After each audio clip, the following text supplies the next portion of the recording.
Herzlich willkommen auf Schloss Waitenburg. Ich bin Max Richard Freier von Rassler und freue mich, Ihnen jetzt mein Haus zeigen zu dürfen.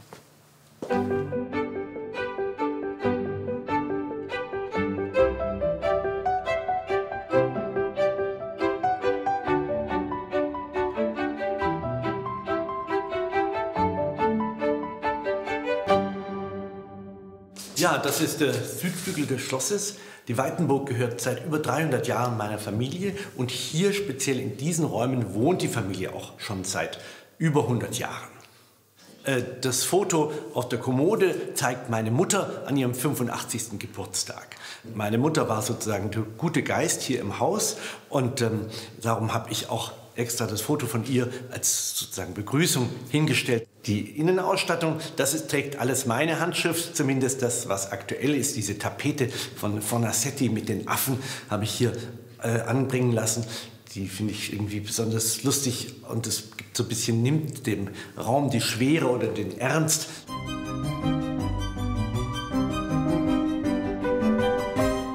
Also wir haben einerseits Hotelzimmer, ein ganz normales Hotel, hier kann man bei uns wohnen. Wir vermieten aber auch Räume für Festlichkeiten, für Hochzeiten, Familienfeiern, auch für Tagungen oder Firmenanlässe. Das ist also einfach, um die große Raumkapazität des Schlosses zu nutzen und nicht nur, dass ich hier drin wohne. Ich selber bin hier quasi groß geworden, mit meinen Brüdern, mit meinen Eltern natürlich, mit meiner Großmutter, mit einer Tante und immer mit vielen Hunden. Mittlerweile bin ich sozusagen der einzige übrig gebliebene Ladenhüter.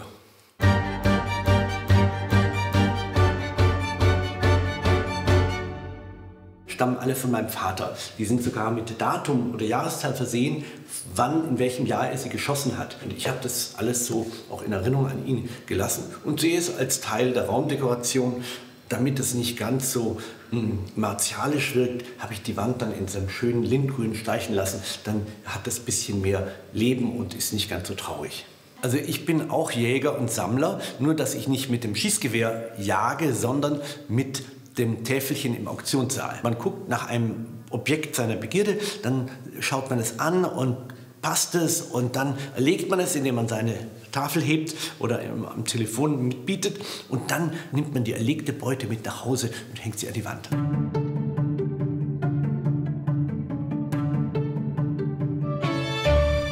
Diese Schmetterlinge stammen von meinem Großvater, der diese Sammlung wohl in den 1930er Jahren gekauft hat. Den Lieblingsschmetterling kann ich Ihnen zeigen, der ist hier drüben. Das ist ein Schmetterling, der tarnt sich, der sitzt hier auf einem kleinen Ast und tut so, als wäre ein Blatt. Der kommt aus Indien. Kalima Machis Weibchen. Aha, es ist ein Weibchen, was sich hier tat. Von hier aus gehen wir jetzt den langen Gang entlang Richtung Herrenzimmer. Das Wohnzimmer meiner Eltern, meiner Großeltern. Voilà, das Herrenzimmer. Schöner Wohnen 1925.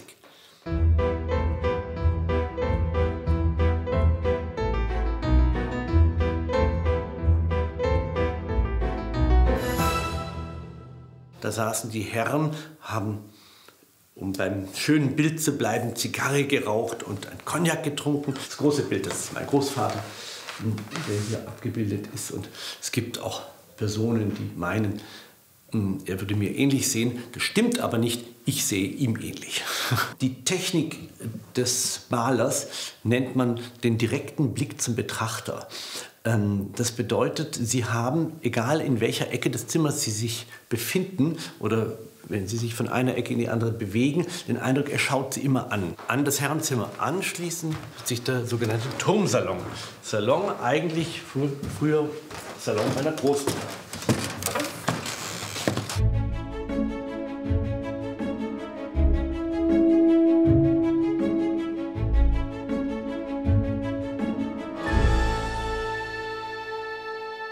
Es ist zweifelsohne der schönste Raum im ganzen Haus, nicht nur wegen seiner schönen Architektur, sondern auch wegen der wunderbaren großen Fenster, die einen diesen herrlichen Blick hinunter ins Neckartal, nach Südosten und nach Südwesten ermöglichen. Und dann habe ich aus dem Salon ein Esszimmer gemacht, habe die schönsten Stücke hier drin belassen und habe dann dieses Stühle erworben und einen großen Teppich.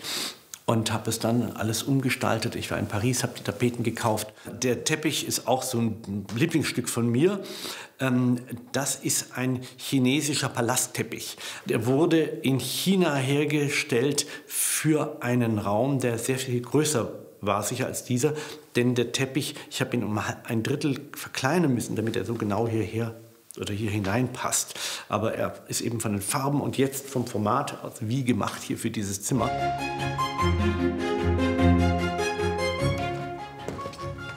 Das Esszimmer, das sogenannte grüne Zimmer. Die Tapete stammt jetzt mal zur Abwechslung aus Amerika und hat diese netten kleinen Piepmätze drauf.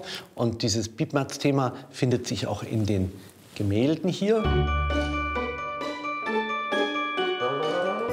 Also die Familie ist omnipräsent. Also nicht nur durch die Bilder, auch durch die Möbel, durch die Stücke. Wenn ich denke, an diesem Tisch saßen wir schon mit meiner Großmutter und mit meiner Urgroßmutter, als wir noch ganz klein waren. Vom grünen Esszimmer in die Küche. Der Weg ist nicht weit. Da muss jetzt kein historisches Dekor oder historisierendes Dekor sein, sondern das soll einfach funktional sein.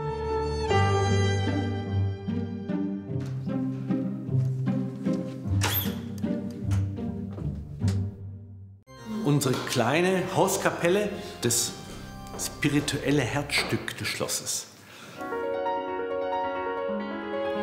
Also ich gehe eigentlich vielleicht jede Woche mal hinein, aus unterschiedlichen Gründen, aber auch mal, um für mich alleine zu sein. Die Fenster sind die Originalfenster, auch von 1870. Besonders wichtig ist das Fenster hier in der Mitte, denn das zeigt oben drüber in diesem Kleeblatt zeigt das Wappen meiner Familie.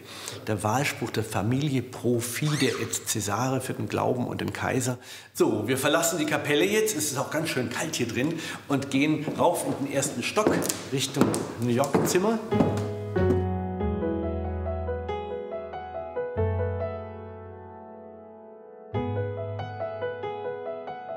Den habe ich ersteigert auf einer Auktion in New York, beim großen Auktionshaus. Apoll verfolgt Daphne und die verwandelt sich, damit sie sich entziehen kann, in einen Lorbeerbusch. Ich gehe täglich an ihm vorbei, morgens, mittags, abends, und freue mich jedes Mal.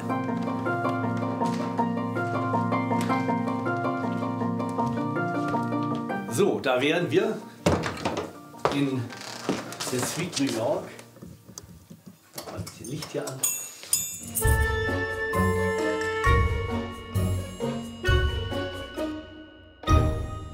Dieses prachtvolle Himmelbett, das ist in einer großen Kiste über den Ozean gekommen und ziert dieses Zimmer.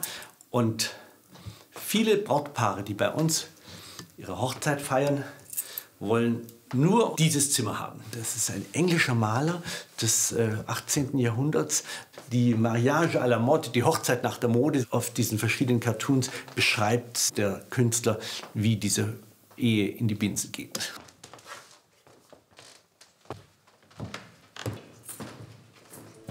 Und hier beginnt nun meine tatsächlich ganz eigene Privatwohnung. Keine Gäste im Normalfall zu dritt haben. Das sogenannte kleine Esszimmer. Hier kann man im kleinen Kreis essen, zu viert maximal, weil es doch ein bisschen eng ist. Und die gestalterische Idee des Raumes ist aber dieser neugotische Stil. Hier habe ich also ganz viele neugotische Dinge versammelt.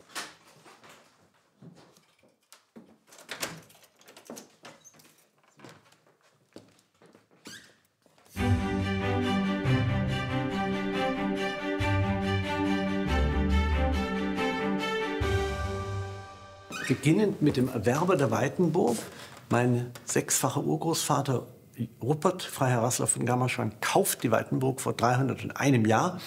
Und dann geht es quasi in einer Reihe im Gegenuhrzeigersinn herum, immer weiter, immer weiter, immer weiter, bis man dann hier an der Tür landet beim aktuellen Eigentümer. Zu all diesen Festlichkeiten, zu all den Maketten schauen dann meine Vorfahren aus ihren Bildern hinunter auf das Geschehen. Jetzt verabschieden wir uns aus dem Ahnensaal, haben eigentlich den Großteil des Südflügels des Schlosses gesehen.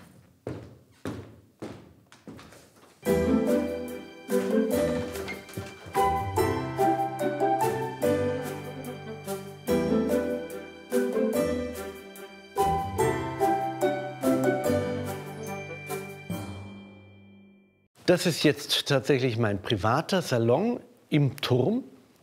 Und das ist sozusagen meine gute Stube.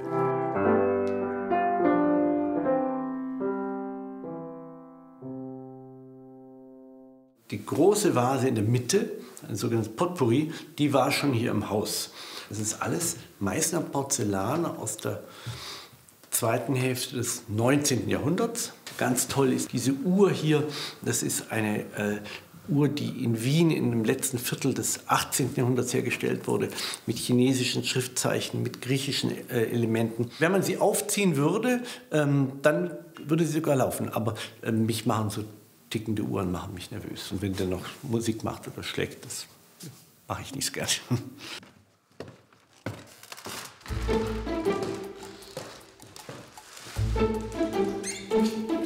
Mein Wohnzimmer.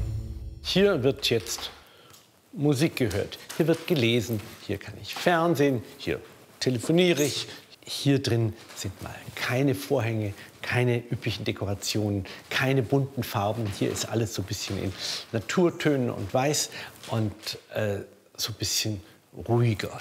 Es gibt diese kleine Kofferküche, denn eine richtige Küche brauche ich hier oben ja nicht, sondern nur mal für so Kleinigkeiten. Der Original Barcelona Chairs aus den 50er Jahren. Zum Sitzen sind sie ganz unbequem. Man kann nur bequem in ihnen sitzen, wenn man tatsächlich diese dicken Kissen im Rücken hat. Das hier, das ist eines der für mich schönsten Bilder im ganzen Haus und auch qualitätvollsten Bilder im ganzen Haus. Das ist mein Urgroßvater und sein Bruder Otto. Im Hintergrund sieht man die Weitenburg angedeutet, noch vor dem neugotischen Umbau. Sie sind vor einer großen alten Buche. Diese Buche gibt es heute noch bei uns im Wald. Sie ist quasi eine Baumruine, aber sie steht immer noch.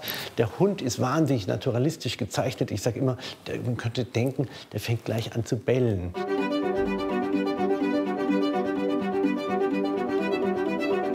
Wie unschwer zu erkennen, handelt es sich um ein Badezimmer. Dieses Badezimmer wurde für meine Großeltern hier im Haus eingerichtet, eingebaut mit diesen schönen, großen, vorher schon vorhandenen gotischen Fenstern und mit dieser Konstruktion eines Gewölbes.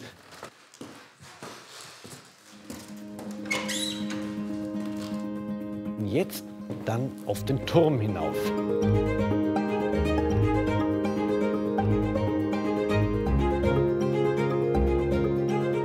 Von diesem hat man eine wunderbare Fernsicht. Wir haben heute ganz gute Karten.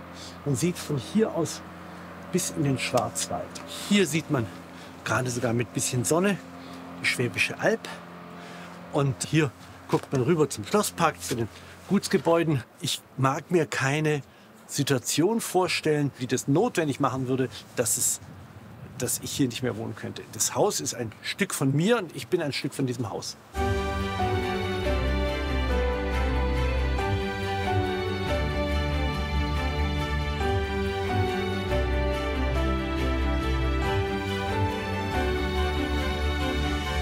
Ja, das war ein schöner Tag mit Ihnen.